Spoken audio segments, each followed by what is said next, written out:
Hey there, I'm your host, Jenny Kimmel, and welcome back to Truth Talk Thursday, where we go a little deeper into the moments that didn't always make the podcast. The ones that keep you up at night, the ones that help you grow, and the ones that teach you who you really are. This week, after reliving week 3 of my story on MamaDrama&Trauma, I wanted to open up even more because this is the part where grief starts to settle into your bones and the reality starts to feel permanent. I know I say this every week, but today, this one hits different because this week's truth, it's raw, it's hard, and it might be the most uncomfortable one I've shared so far. We're talking about what it really feels like to be replaced. Not just broken up with, not just lied to, but replaced. Like your time was up. Like your presence didn't matter anymore. Like you were just a placeholder in someone else's story, filling the space until they found their real person. And to make it worse, you still want them back. I know that sounds crazy when you say it out loud, but it's true. If you've ever been in it, you know exactly what I'm talking about. Because heartbreak like this, it doesn't follow logic. It doesn't follow pride, and it doesn't follow all of the bold things we'd say we do when we're not the one being betrayed. Friends don't treat friends like this. At one point that week, he told me he wanted us to be good friends. And I remember saying so clearly, how are we going to ever be good friends? Friends don't treat each other the way you treated me. I even asked him, how is she going to feel about us being good friends? She's not going to like it one bit. And his reply, it doesn't matter what she thinks. I'll always be your friend no matter what. But these words, they wouldn't ring true. I knew they wouldn't. How could they? After everything we had built together, 2 decades of memories, a family, a marriage, you don't go back to just being friends. That's not how this works. You can't erase that kind of love and expect to rewrite it in something else.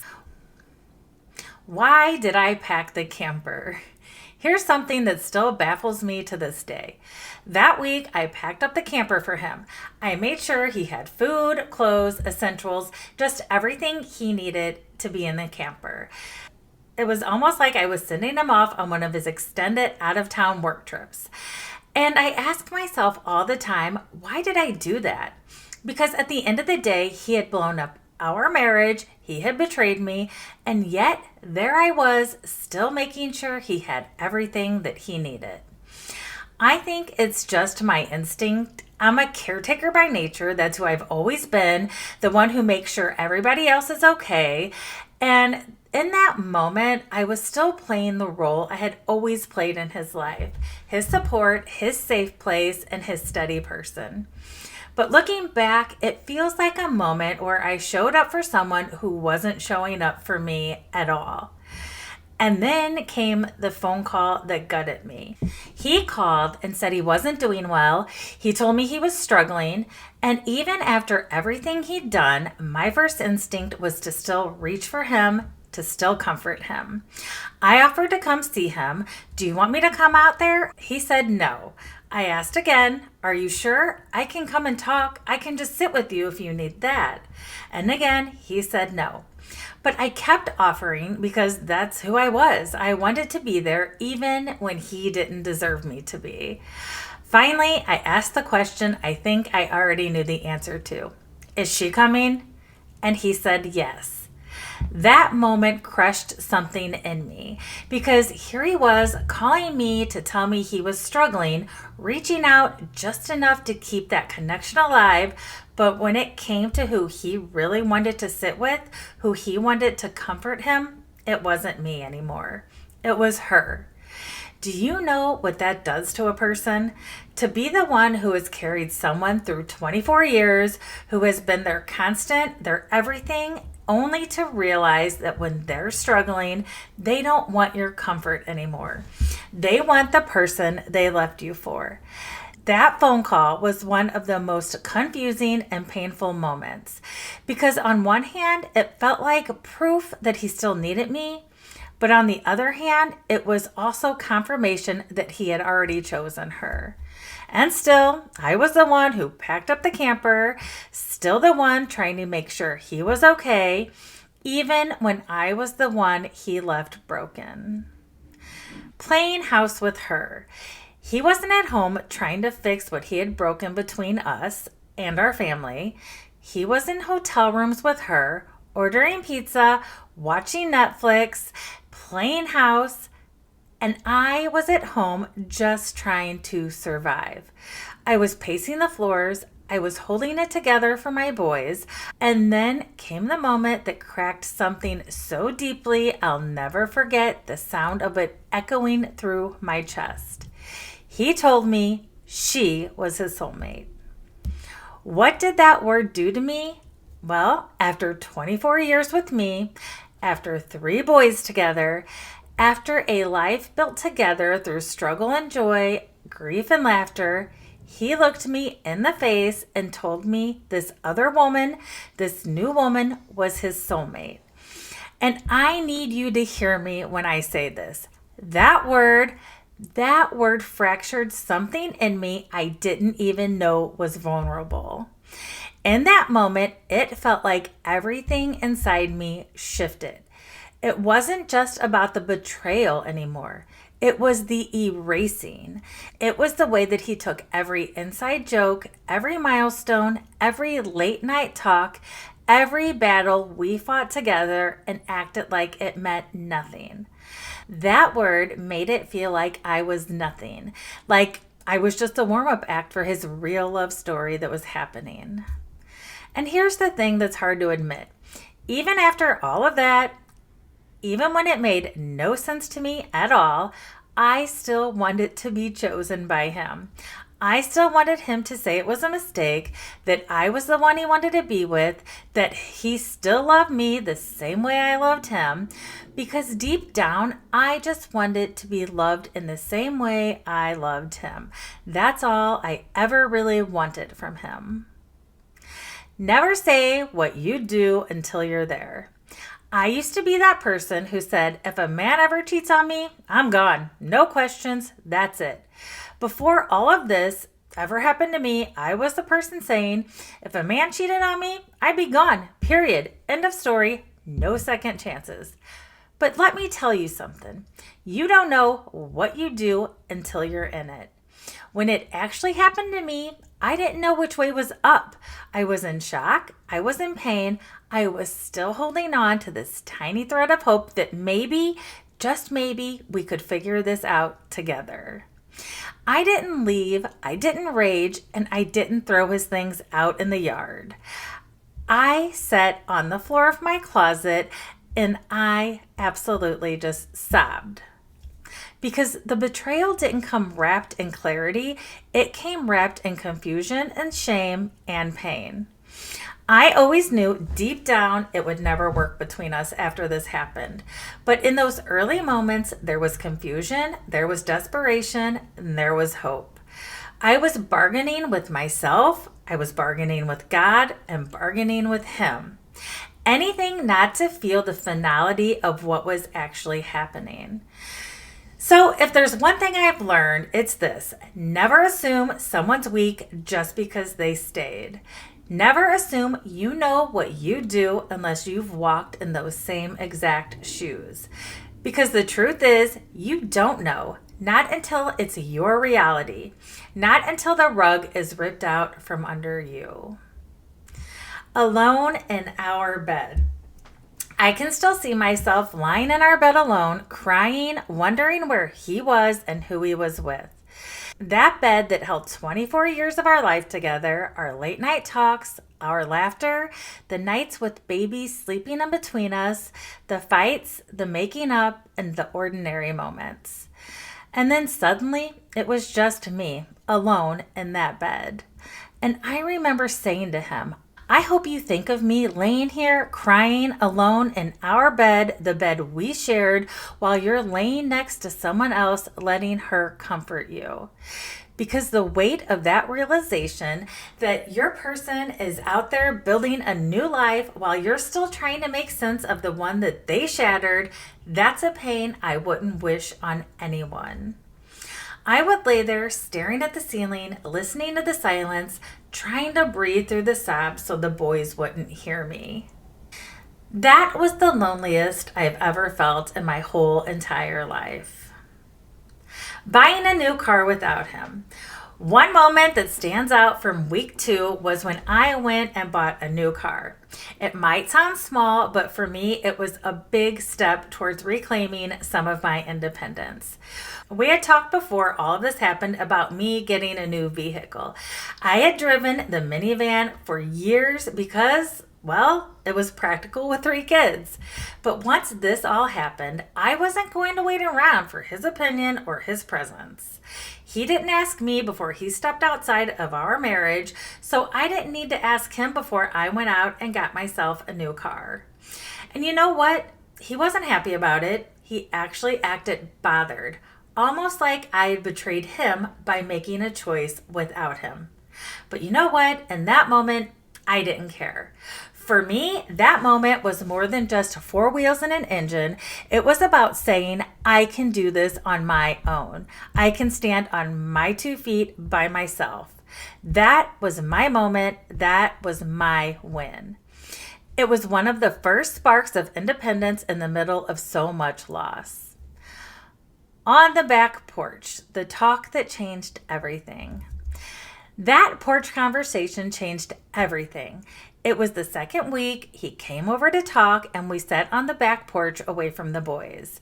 The sun was setting behind the trees. I can remember the way the air felt, thick, heavy, like it was holding its breath. And that's when it happened. He started telling me everything and telling me exactly how he felt. He told me he hadn't been happy for a long time, that I had stopped trying, that I had become complacent, that I didn't take care of myself the way I used to, that I didn't do enough for him. And I just sat there listening to all these things that I wasn't, all the ways I didn't measure up. And then he said the dreaded words that no one who has been in a long-term relationship ever wants to hear. He told me she was the better person for him. And then again, he said those dreaded words. I think this is a soulmate situation. I sat there nodding, holding back tears, feeling like I was in someone else's nightmare. Because in that moment, I felt erased. Maybe he didn't mean to make it sound like it was all my fault, but it sure did feel like blame to me. He blamed me. He blamed her, at least at first. He told me in the beginning that she came on strong to him, that the first day he worked at that shop, nothing happened because she wasn't there. But on the second day, that's when it all started. The advances, the flirting, and it never stopped from there. It was as if everyone else was to blame except him. But months later, he backtracked on that story. He started saying it was both of them. They both flirted. His version shifted, and of course it did, because he didn't want her to look like the bad guy. It was almost like he didn't know how to own any of it in that moment, and so he just ended up throwing it on to everyone else. And I get it. I really do. We were both hurting, and I'm sure I said things that day that cut too. I was angry. I was confused. I was trying to make sense of something that would never make sense to me. But still, his words cut the deepest. After that talk, I sat on the porch long after he left. I replayed that conversation over and over in my head 100 times, every word, every look, every silence. I felt humiliated, devastated, so deeply disappointed in myself for not seeing all the signs, for not trusting my gut, and for hoping he'd still come back home, for still wanting to be wanted by him. And yet, even with all the truth in front of me, I still didn't want to be discarded. That's what betrayal does. It fractures your truth. It spins your whole world on its head and leaves you grasping for something, anything, to make it stop. You go from rage to longing in the same breath. You text, "I miss you," and "don't ever come near me again" on the same day. Because you don't know which version of them you're talking to, and you don't know which version of yourself you're becoming. It's madness, it's grief, and it's survival. My people. I know I've talked about my people already, but I wouldn't have survived any of this without them.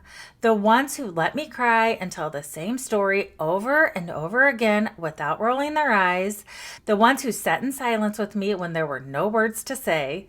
The ones who didn't offer solutions or judgment, just a soft place to land. They know who they are, and I'll never ever stop being grateful for every single one of them. Because in those early weeks, I didn't even know who I was anymore, but they were there to remind me. They held me up when I couldn't stand on my own. And sometimes all it took was someone on the other end of the phone saying, "I'm here. I'm here whenever you need me." That was everything I needed in those early moments. Losing his family too. And then there's the other loss nobody ever talks about, his family. I was a part of that family for almost 25 years.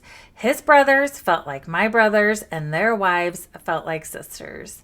We built holidays together, vacations, family dinners. They were my family too. And suddenly, it's like that whole piece of my life was gone. I think I'll always be close to my sister-in-laws. They were a lifeline for me in those early days and for months after, but it will never be the same. The holidays, the birthdays, the gatherings, it all changes now. Not just for me, but for my kids and for his family. And that's another kind of grief I didn't expect and I can't explain.